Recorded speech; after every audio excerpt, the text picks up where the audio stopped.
हिंदू भाइयों के खिलाफ नहीं होता, लेकिन आप सिर्फ मुसलमानों की बात करते। खैर रोहन गुप्ता जी, सीधा आरोप इन्होंने आप पर लगाया कि आपने तो वॉक ओवर दे दिया। राहुल गांधी जी अगर यहाँ नहीं आए तो आप तो मोदी जी को वॉक ओवर दे रहे हैं। और जो AIMIM कहते हैं, जो ओवैसी कहते हैं कि आप ही हैं बी टीम दरअसल बीजेपी की, आप ही जिताने का काम करते हैं उन्हें। देखिए, वॉक ओवर होता तो इनको आने की जरूरत ही नहीं पड़ती, भाजपा इनको बुलाती ही नहीं। ये यहाँ पे है आपके सामने, ये इसी बात का सबूत है कि यहाँ पे टाइट फाइट है। और जिस प्रकार से जो प्रधानमंत्री जी रोड शो कर रहे हैं, मजबूरी है। देखिए, जमीनी स्तर पर अभी भाजपा प्रवक्ता ने बात की, कहीं पे भी गुजरात नहीं था। आज हम गुजरात की जमीन पे खड़े, मैं खुद एक गुजराती हूँ। पूरे बात में कहीं पे भी गुजरात नहीं था, ये टुकड़े टुकड़े। अरे भाई साहब, आपकी सरकार थी, आज तक कुछ तो आप प्रूव कर नहीं पाए। और बात आप गुजरात की कीजिए ना, आप 27 साल की बात कर रहे हैं, आपको क्यों बात करनी पड़ रही है? मैं चैलेंज के साथ कहूंगा प्राची जी, 2017 का इनका मैनिफेस्टो उठा के देख लीजिए। मैं पॉइंट टू पॉइंट वहां पे एक एक पॉइंट, अंतरराष्ट्रीय यूनिवर्सिटी की बात है, महिलाओं को मुफ्त शिक्षा की बात है, ये सारे मुद्दे, किसानों की आय दुगनी करने की बात उन्होंने 2017 में की थी।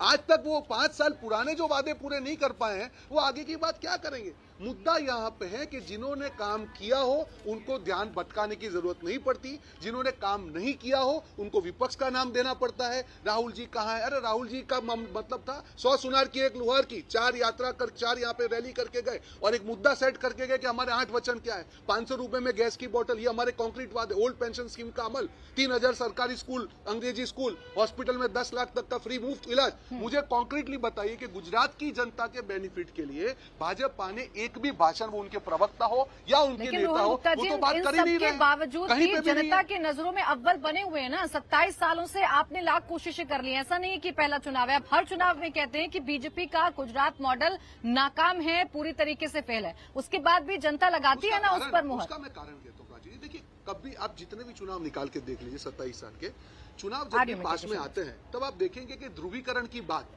ये भाजपा की मजबूरी है। इस बार भी उन्होंने प्रयास किया, ऐसा नहीं।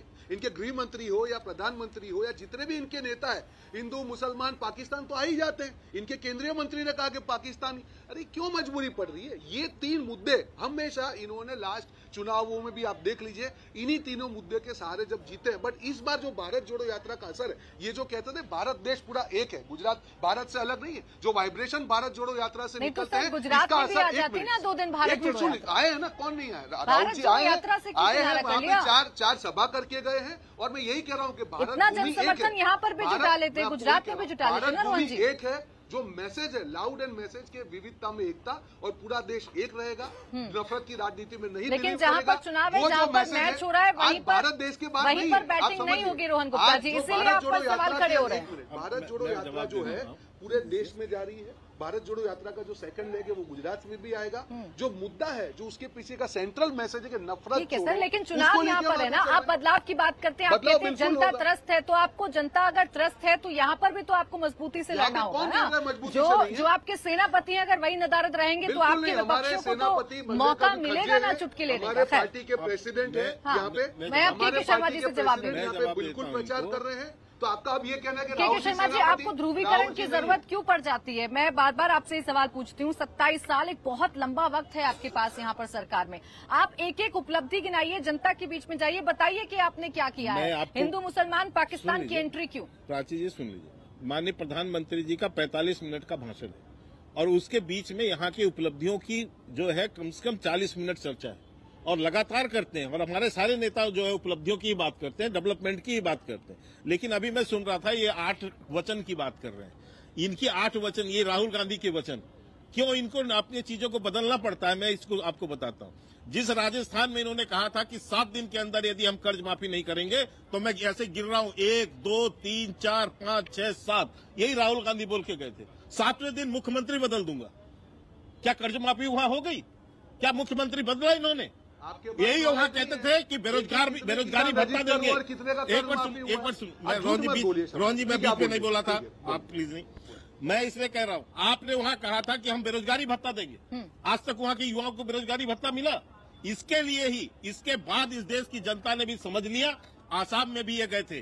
सवाल यही तो खड़ा होता है कि आप कांग्रेस की नाकामी पर चुनाव जीतेंगे कि अपनी उपलब्धि पर जीतेंगे? बिल्कुल आपने सही कहा, विपक्ष की नाकामी और अपनी उपलब्धियों पर हम चुनाव लड़ते हैं और उसके आधार पर हमको जनता जनसमर्थन भी देती है। मैं अभी इनको यही बता रहा था, यही आसाम में गए थे, यही 7 गारंटी बोलकर आए, आसाम की जनता ने इन्हें बोरिया बिस्तर बांध के भेज दिया, कोई गारंटी पे भरोसा नहीं किया। और इसी तरह उत्तर प्रदेश चुनाव में गए, इसी तरह के झूठे वादे, इसी तरह के वचन दिए, वहां से भी जनता ने वापस भेज दिया। अभी हिमाचल में भी यही गारंटी लेके घूम रहे थे, लेकिन वहां की जनता भी इनको वहां से उल्टे लौटा रही है और यही नाटक नौटंकी करने यहां भी आए। अभी इसलिए मैं कहता हूं इनकी कोई गारंटी, इनकी कोई बातों का, इनकी विश्वसनीयता ही नहीं बची है कांग्रेस की। इसीलिए ये केवल गुजरात नहीं, पूरे भारत में जो है 2.5 राज्यों में आके रह गए हैं केवल सुकड़ के। जहां तक धर्म और राजनीति की और ध्रुवीकरण की आप बात करते हैं, तो आज ही इनके नेता अशोक गहलोत क्या कह रहे हैं? वो कह रहे हैं कि जो है उसको मैं एक जाति विशेष और धर्म की राजनीति करने के लिए आज मजबूर हो गए ना। क्यों इनको कहना पड़ रहा है कि इस जाति का मैं मुख्यमंत्री बनाऊंगा, इस जाति का डिप्टी उप मुख्यमंत्री बनाऊंगा? इसलिए क्योंकि पहले जो चरण का चुनाव हुआ उसमें इनको हार साफ नजर आ रही है। आप भी तो 2002 के दंगों की बात करते हैं ना बार-बार। सुन लीजिए, ध्रुवीकरण की हमें जरूरत नहीं है, हम तो डेवलपमेंट में बात तो करते हैं। आप भी तो 2002 के दंगों की याद बार-बार करते हैं के शर्मा जी। 2022 में आ गए, 2002 के मुद्दे को कब तक आप लेकर चुनाव लड़िएगा? बिल्कुल आपने कहा, देखिए इतिहास से ही जो है सबक लिया जाता है और इतिहास आज एक पीढ़ी गुजर गई है, उसे पता होना चाहिए कि इस अहमदाबाद में, इस गुजरात में क्या करती थी कांग्रेस यहाँ किस तरह से अराजकता फैलाती थी, किस तरह यहाँ दंगे होते थे, किस तरह 365 दिनों में 265 दिन यहाँ कर्फ्यू लगा होता था, किस तरह से लोग यहाँ पर लोगों की रोजी रोटी जो है दिनचर्या नहीं चल पाती थी। 2002 के लिए भी याद दिलाना कि यदि कांग्रेस आती है तो फिर वही तुष्टीकरण की राजनीति होगी और फिर उसके दंगे फैलेंगे। उसके बाद ईश्वर जी आपके पास आऊंगी। 2002 के दंगे हों या फिर कोई भी काम हो जो यहाँ पर बिगड़ रहा है गुजरात में, उसका सीधा आरोप आप पर आता है, यानी कि कांग्रेस पर आता है। अमित शाह भी आते हैं, वो भी कहते हैं कि 2002 में हमने तमाम अराजक तत्वों को खत्म कर दिया जिनको कांग्रेस शह दिया करती थी। देखिए, ये 2022 का चुनाव है, 2017 में भी चुनाव हुआ, 2012 में भी चुनाव हुआ। 2022 के चुनाव में अगर 2002 की बात करनी पड़ रही, मतलब 20 साल में कुछ नहीं है, वो खुद मान रहे हैं। नहीं तो 5 साल की बात करते हैं ना। प्राची, यहाँ पे जो कोरोना काल में हाल हुआ है, पूरे देश में सबसे ज्यादा मौत का आंकड़ा छिपाया गया गुजरात में। पूरे देश में जो सबसे ज्यादा मौतें पर जो रेशियो था वो गुजरात में सबसे ज्यादा हाई था। इन्होंने कुछ नहीं किया। उस टाइम पे आप देखेंगे जो हाल था, डॉक्टर जो हॉस्पिटल्स का हाल था, इन्होंने कुछ नहीं किया क्योंकि सरकारी अस्पताल का इतना बुरा हाल गुजरात में था।